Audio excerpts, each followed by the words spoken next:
Hola, soy Natalia Cabrera y les doy la bienvenida a Aquí América, el espacio de France 24 para revisar en profundidad las noticias e historias de nuestro continente. Esto es lo que veremos hoy.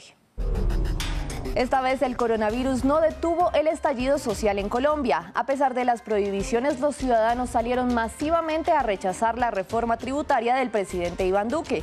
Las movilizaciones que retomaron el impulso de las de 2019, antes de la pandemia, fueron principalmente pacíficas, pero al margen se registraron algunos disturbios. El presidente Joe Biden cumple 100 días en el poder y para celebrarlo dio un mensaje a la nación desde el Congreso, en el que resaltó sus logros. La gestión de la pandemia y el regreso de Estados Unidos como líder en la comunidad internacional fueron algunos de ellos, pero también reconoció los retos que tiene, como la crisis migratoria, el racismo estructural en la policía y los controles al porte de armas. Y Hollywood vivió una de las ceremonias más extrañas de entrega de los premios Oscar en la historia del cine. Tras una caída sin precedentes del 80% de los ingresos en taquilla debido a la pandemia, les contamos por qué los productores se mantienen optimistas. Y comenzamos en Colombia. Las prohibiciones contra el coronavirus no detuvieron a los colombianos, que salieron masivamente a las calles en rechazo a la reforma tributaria del presidente Iván Duque. En Cali, la tercera ciudad del país, se registraron disturbios, mientras que en Bogotá, la capital, también hubo algunos incidentes violentos, incluido el intento de toma de un canal local de noticias. Pero en general, el paro nacional fue pacífico. El gobierno ha dicho que no retirará el proyecto de ley, pero invitó al diálogo a todos los sectores. La polémica reforma busca rescatar la economía de los estragos de la pandemia, pero es particularmente dura con la clase media. Es la tercera reforma tributaria de Iván Duque en 3 años de gobierno. Con ella busca recaudar 25 billones de pesos, cerca de 6.800 millones de dólares. La llama la Ley de Solidaridad Sostenible. Que el deber que tenemos hoy es seguir protegiendo a los más vulnerables y protegiendo la estabilidad de las finanzas públicas, pero que lo hagamos con un gran consenso que se construya en el diálogo parlamentario, donde busquemos los aportes de todos, donde encontremos las mejores herramientas para tener ingresos y proteger al vulnerable. Pero para hacerlo reduce el monto de ingresos mínimos a partir del cual los ciudadanos deben pagar impuestos por sus ingresos.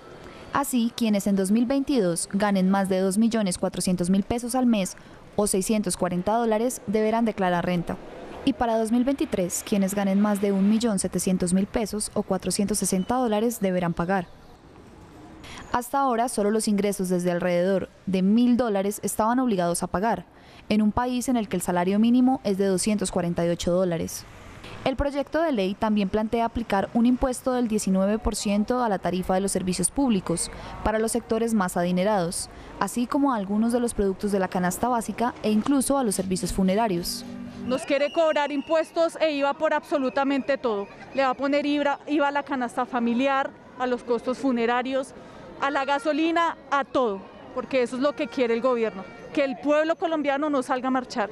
Y la excusa es que hay COVID, es que hay virus, pero no hay virus más grande que el mismo gobierno colombiano.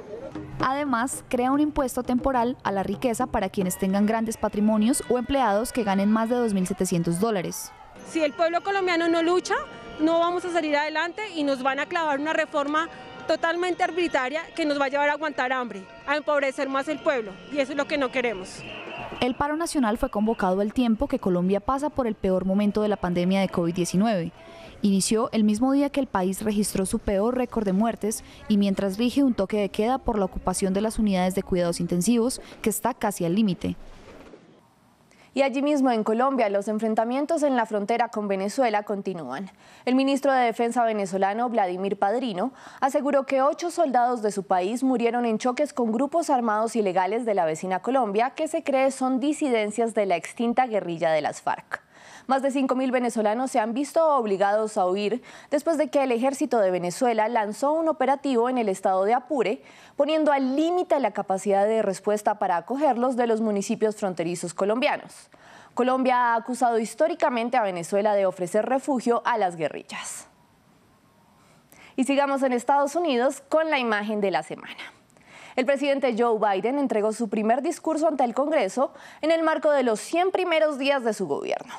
Por primera vez en la historia lo acompañaron en el podio dos mujeres, la vicepresidenta Kamala Harris y la presidenta de la Cámara de Representantes, Nancy Pelosi, los dos cargos de mayor rango en la Unión Americana tras el mandatario.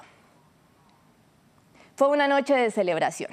Aunque solo asistieron alrededor de 200 personas, muchas menos de las 1000 que suelen ir a este tipo de discursos presidenciales, el mandatario exaltó sus logros y comenzó por el más evidente: más de 200 millones de dosis de la vacuna contra el COVID-19 aplicadas, tras una pandemia que dejó a Estados Unidos como el país más afectado del mundo. Sin embargo, advirtió que aún hay trabajo por hacer, en un evidente llamado a los escépticos de las vacunas, que son 1 entre cada 3 estadounidenses, según una encuesta de la agencia de noticias AP.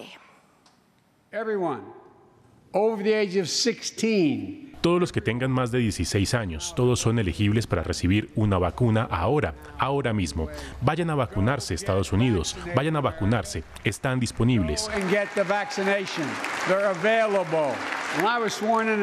Cuando juré el 20 de enero, menos del 1% de los adultos mayores estaban completamente vacunados en contra del COVID-19. 100 días después, 70% de los mayores de 65 lo están completamente protegidos. Las muertes de adultos mayores por COVID-19 disminuyeron un 80% desde enero, 80% gracias a todos ustedes, y más de la mitad de todos los adultos en Estados Unidos han recibido al menos una dosis. Biden también presentó un nuevo programa económico por $1.8 billones, con el que busca atender las necesidades de las familias. Explicó que quiere garantizar el acceso a la salud y a la educación universal. Y para lograrlo prometió que aumentará los impuestos a los más ricos y a las empresas. No voy a imponer ningún aumento de impuestos a la gente que gane menos de $400,000, pero es hora de que los empresarios de Estados Unidos y el 1% más rico de los Estados Unidos empiecen a pagar su parte justa. Muchas compañías evaden impuestos a través de paraísos fiscales en Suiza y Bermuda y en las Islas Caimán, y se benefician de los huecos en la ley y deducciones por compañías offshore fuera del país. Eso no está bien. Vamos a reformar los impuestos empresariales para que paguen una parte justa y ayuden a pagar las inversiones públicas de las cuales sus negocios también se van a beneficiar. El presidente también aprovechó su primer discurso ante la nación para pedirle a los republicanos en el Congreso que aprueben las reformas que su partido ha impulsado. Son dos: la reforma migratoria, un tema ampliamente divisorio en el país. En febrero, Biden presentó un plan para abrirle un camino a la ciudadanía a los 11 millones de indocumentados que se estima hay en el país. Y la segunda es la reforma a la policía, que fue presentada tras el asesinato de George Floyd y que propone, entre otras cosas, prohibir las maniobras de ahogamiento. Además, urgió por mejorar los controles para acceder a armas de fuego. Tenemos que unirnos para reconstruir la confianza entre las fuerzas del orden y las personas a las que sirven, para erradicar el racismo sistémico en nuestro sistema de justicia penal y promulgar una reforma judicial en nombre de George Floyd que ya fue aprobada por la Cámara. Finalmente, Biden destacó sus logros en política internacional, como el regreso de Estados Unidos al Acuerdo de París y los nuevos diálogos con Irán, con miras a restaurar el pacto nuclear.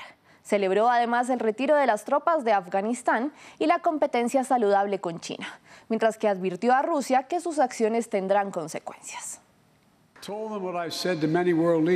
Lo he dicho a varios líderes mundiales: Estados Unidos no va a huir de sus compromisos, nuestros compromisos con los derechos humanos, las libertades fundamentales y nuestras alianzas. Ningún presidente estadounidense se va a quedar callado cuando se violan flagrantemente los derechos humanos. El presidente debe representar lo que nuestro país representa. Estados Unidos es una idea, la más única en el mundo. Todos somos creados iguales.